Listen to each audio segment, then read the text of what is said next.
Well, 2020 was a different year for wrestling, wasn't it, everybody? This year started with a lot of promise, having big show after big show, and they were all really fun. Wrestle Kingdom 14 was so much fun. The Royal Rumble was a genuine surprise, with the men's Rumble being one of the most well-regarded the entire year. Takeover Portland being a very non-stop action-packed show that did tip the iceberg for some people. It was still enjoyable for me. AEW Revolution was a great start for AEW, crowning a new champion in front of a rabid Chicago crowd. And then we're on the road to WrestleMania. We're thinking, oh, what WrestleMania is going to be this year? But then the world caught fire and the landscape was changed. Promotions had to go away for a while. We didn't see New Japan for a couple of months. The NWA had to shut down. Impact has been running empty arena shows all year. And our two big titans here in the States, WWE and AEW, have had to really adapt to the situation. WWE having empty, silent shows for a couple months, and AEW slowly bringing fans back into the arena. Having fans now these days, just bringing a little bit of atmosphere to the show, but it just isn't the same. And of all these different shows now, we've seen some good ones, some bad ones, but with all of the diamonds in the rough that was this year, there are, like I said, some great matches to talk about, and I'm going to rank my own. But before we get there, here are some honorable mentions. Io Shirai versus Shotzi Blackheart in NXT, John Cena versus The Fiend in a Firefly Funhouse match, Io Shirai versus Rhea Ripley on NXT, AJ Styles versus The Undertaker in the Boneyard match at WrestleMania 36, Kenny Omega and Hangman Page versus the Lucha Brothers on AEW Dynamite, Daniel Bryan versus AJ Styles for the Intercontinental title on SmackDown, Finn Balor versus Kyle O'Reilly at TakeOver 31, Kazuchika Okada versus Tetsuya Naito from Night 2 Wrestle Kingdom, Broken Elite versus the Inner Circle at Stadium Stampede, and FTR versus the Young Bucks, AEW Full Gear. I'm Stel from the Shoot Style Sauna, and these are my top 10 matches of 2020. Number 10, Hiromu Takahashi versus Ryu Lee, New Beginning in Osaka.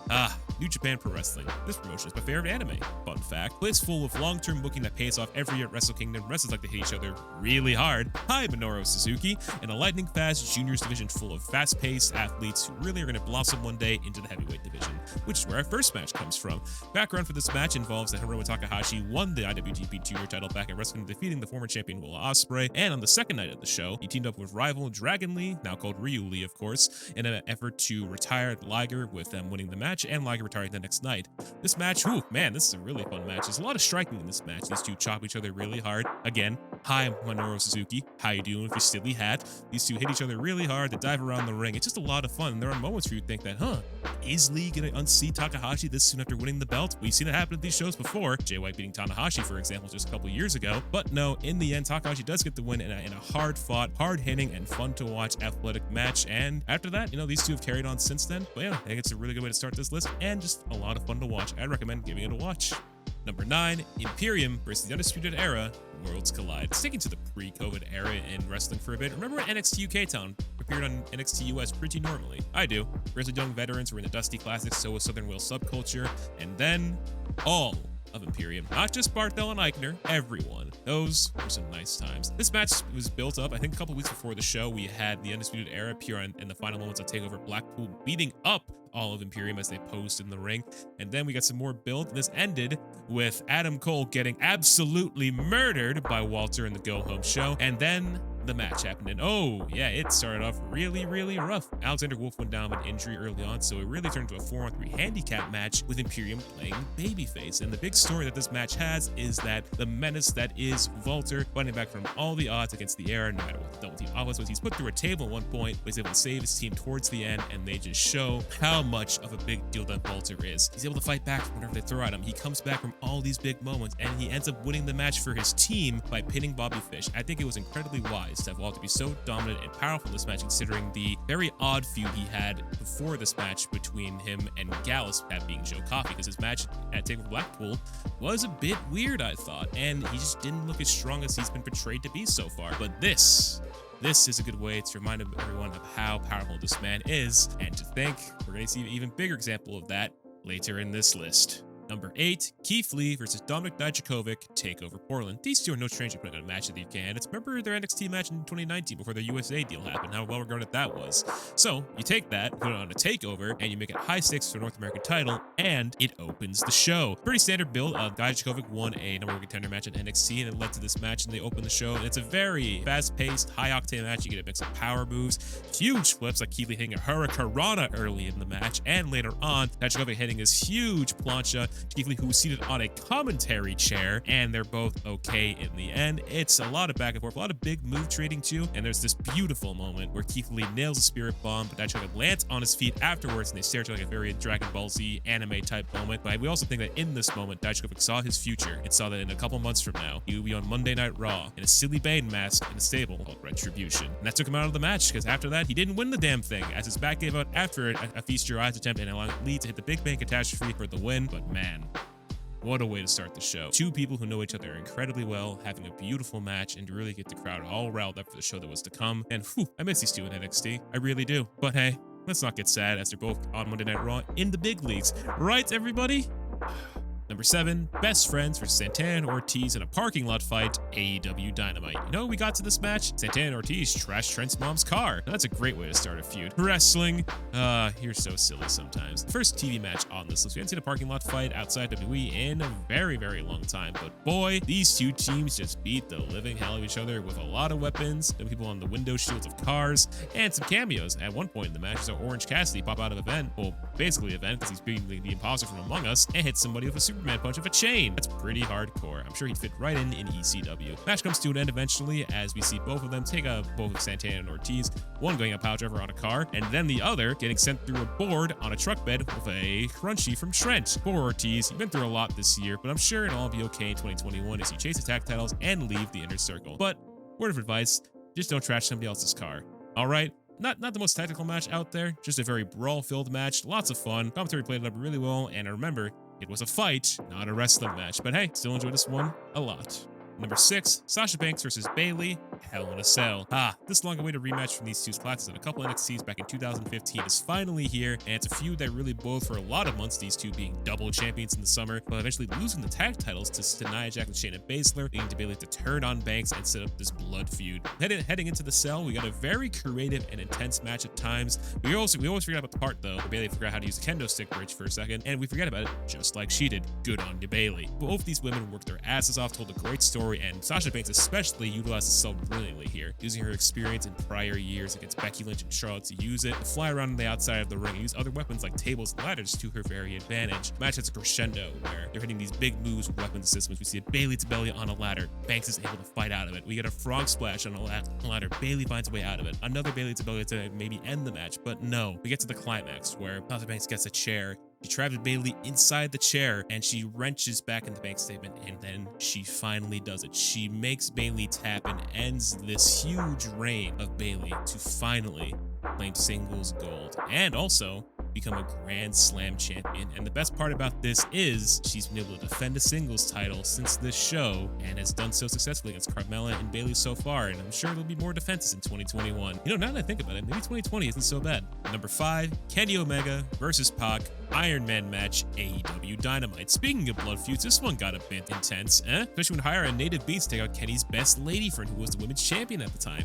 Kenny Omega and Pac was a rivalry in the early days of AEW, starting at All Out when Pac filled in for John Moxley, actually making Kenny Omega pass out in the middle of the ring. They would have a rematch back later in November in that same building where Kenny would get his win back, and Pac, fuming from this loss, wanted a rematch against Kenny, and it led to this match in Kansas City. And on this fateful night, oh my God, what a strategic match these two had. Pac had a strategy in this match. He actually got himself disqualified early in this match and then put Kenny Omega through a table to actually get things back tied up 1-1. But Kenny, the babyface he is at the time, fights back in the match. They fight on for so long after so many false finishes and just not being able to get the pinfall. They head into overtime. They get a crescendo again, a huge climax, but eventually leads to Kenny getting the massive feel-good win to start the show. And you know what's even crazier? This was even the best match that Kenny even wrestled that same week, leading up to the Best Bout Machine nickname. What's he like, huh?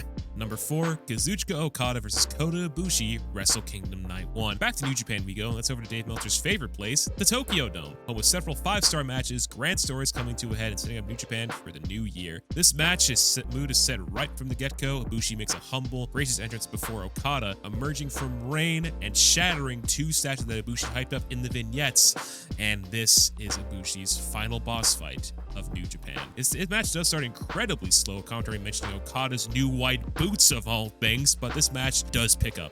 It's a 40-plus minute match with some amazing storytelling, and these two throwing everything they have at each other, finding ways out of their big moves, making things uncomfortable times as Ibushi strikes Okada down. He will not quit, but Okada finds a way to fight a way back in. And for Ibushi, he may end his own life, or try to, a couple times in this match, but again, he continues to fight. There's this beautiful counter where Okada goes for a dive, but Ibushi catches him mid-air and hits the last ride for a near fall. Ibushi looks to have the match won, but he takes his mind out of it for a second. He hits Okada with a V-trigger as we get towards the end, but he can't finish it as Okada finds way out of the Kamagoye, turns it into a tombstone, then a Rainmaker, and he has the heartbreaking ending for Ibushi. May have been game over this night, but Ibushi, maybe next year. Oh, wait. Oh, okay. Maybe next year, Ibushi. Number 3, Roman Reigns versus Jey Uso, Hell in a Cell. Hey, look, another Hell in a Cell match. Usually with the Hell in a Cell pay-per-view, we usually get one great Cell match and then a bad one. The Hell in a Cell 2020 had 3 Cell matches that were all, very least, good. Hello, it's in the main event. Sorry you aren't on this list. The opener of the show pit Roman Reigns against Jey Uso for the Universal title, coming off their great match at Clash Games. I went thinking, is there a way that they can top the match they had last month? And boy, oh boy, they did that. The aggression shown by these two in this match here is great. Jey is the fired up babyface trying to fight with all his will against Roman, but Roman just sees through that and puts him down, no problem. Much like Clash, you saw a lot of dialogue between the two. Roman just saying, Jey, come on, you give it up, you aren't going to do it. Jey says no, but this time we get a whip. Jesus, Roman, we get it. You are the tribal chief. Jey, please acknowledge it before Roman ends your damn career. It actually gets brought up even more in this match when Roman kicks the stairs into Jey, and he's just totally out of it now. And he takes it even further by trying to cave Jey's chest in with the stairs, but then the authorities come down, and now we get worried that the match is going to get thrown out, much like last year, low to the feet in Seth Rollins. But no, Roman just breaks down. He doesn't do it, and as he breaks down, Jimmy Uso gets involved once more. They have this great family moment. They lock arms, but it was all a ruse. And after he starts choking out Jimmy, that is what made Jey Uso quit. Family, not the championship, the family meeting and not making sure that Jimmy gets hurt even more than he already was at this time because of his injury. It's a beautiful moment, and it's beautiful scenes. It's like a Shakespeare play. And then, to remember everybody, this is a wrestling match. Christ, Roman Reigns has become a whole new man. It's been magnificent. Looking forward to talking about this again a year from now when I'm raving about him versus Big E, because it's got to happen. Number 2, Kenny Omega and Hangman Page versus the Young Bucks, AEW Revolution. Hey, it's the other match that Kenny wrestled in that week alongside his Iron Man match. What's he doing wrestling some more? The first AEW pay-per-view of this year came just before the world caught on fire, and what a show it was. But this is the match that everybody remembers this show for. Coming not too long after Omega and Hangman won the belts on a cruise ship. Shout out to Hangman crowd surfing, that was a beautiful moment. The Young Bucks became number contenders to the belts and playing up their tension with Hangman considering his behavior, recently trying to leave the elite, drinking a lot more. Now him and Matt were at each other's heads. I'm pretty sure Hangman flipped Matt off in the ring at one point in the build to this feud. And there's this beautiful hand interview segment they did where they're all sitting down with Shivani, and there's this amazing back and forth where the Bucks say that Hangman would be nothing without them. He'd still be a jobber in Ring of Honor, and ow, you do not want to be a jobber in that promotion these days, because is that really a career at this point? Sorry, Ring of Honor. That's just how it's been. But this match is phenomenal. Hitting all the story beats of will they break up? Won't they break up? What's going to happen? Is Kenny just going to leave Hangman alone? Is Hangman going to walk out on Kenny and leave them to losing the titles and cause a singles feud to happen? But the drama and the story of this match are just too perfect. And it's why you have to go and watch this match. There's a great moment later on where the Bucks steal Kenny's tag team finisher from his Golden Lovers days of Kota Ibushi, but Kenny, like what Tanahashi did to him in Wrestle Kingdom 13, he kicks out at 1 and the place becomes unglued. Hangman in his own right shows how great of a star he's becoming at this point, showing how much of an over babyface he can be compared to the Hangman who got the start of AEW, which had like an issue of trying to connect, but he was still fun to watch. And eventually he helped Kenny win the belts by taking out both Bucks to close out the match. But even when it's all over, there is that moment of will they, won't they, as Hangman outside the ring by the ropes whirs back to go for the buckshot lariat. Seems it, but no, waves Kenny over. They go for the ropes together and they head to the back. Storytelling perfection. And number 1, Walter versus Ilya Dragunov, NXT UK. You want to talk about storytelling some more? Because this match has lots of it too. That and making your chest claps just by watching it. For 2 years in a row now, NXT UK has brought me my match of the year, Walter versus Tyler Bate in 2019, which, fun fact, before that was going to be Walter versus Pete Dunne from TakeOver New York. And now, here we are again in 2020, we're talking about NXT UK for bringing me the match of the year. You wouldn't think that, considering how little this brand gets up to these days. To hardcore fans, it's no secret that Walter and Ilya Dragunov have history, dating back to their days on the indies and places like WXW, putting on barn burners there for the rabid European fan base. But what if we took took those two people, put them in an empty studio with no fans, and let them just go at it for 25 minutes. Well, this is your result. And when the bell rings, Walter Dragunov don't hold anything back in this match, and they just go to town on one another. We get stiff strikes, using the environment around to their advantage, strategic moves such as Walter working the head of Dragunov to nullify Torpedo Moscow, and Dragunov, much like Ibushi against Okada, finding ways out of Walter's offense, simply just not giving up, because this guy is superhuman. He's like if you took Drew McIntyre, shrunk him down a bit, and gave him a running headbutt instead of the Claymore as his finisher, because he will not stop. However, but there is a moment where it becomes too much. As we get towards the falling action of this match, Dragunov is laying there, beat red chest, both these two whimpering, well, shooting in German, I should really say, to each other, as he's there, down at Walter, but Walter sees him, works upper body some more, brutally, I should add, and chokes Ilya Dragunov out. He doesn't get pinned, which makes him look good in defeat, to retain the NXT UK Championship. This match was so good that Triple H has made its own video about it on the YouTube channel, and also, people like Jim Cornette, someone who hates anything fun about wrestling these days, praised this match. It is insane that this part of WWE was able to produce this match. But then again, let's look at the talents in the ring. Walter, one of the best in the world today. And despite the limited amount of times we saw this man this year, he still went out there and put on another instant classic and my match of the year. I've been seeing you all the time, Walter, but thank you again. Here's to the match of the year in 2021.